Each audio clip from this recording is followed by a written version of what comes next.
बोली ना।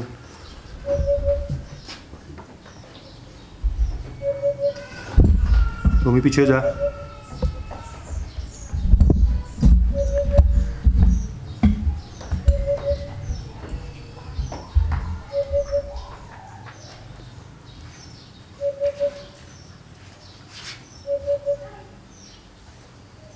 कैमरा भी गंदा करो। हाथ तो लागा ना बाद ऐसे तो हाथ कैमरे लाने वाली कह रही है। कह रहे हाथ तो लागा ना कैमरा। चुप करो।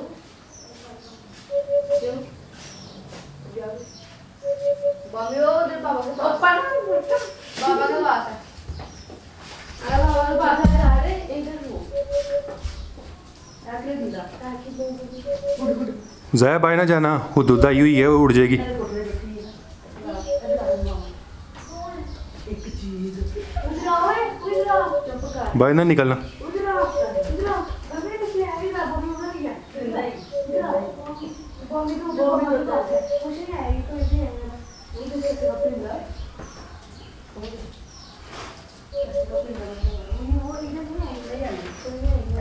चलो उड़ गई, आ जाओ।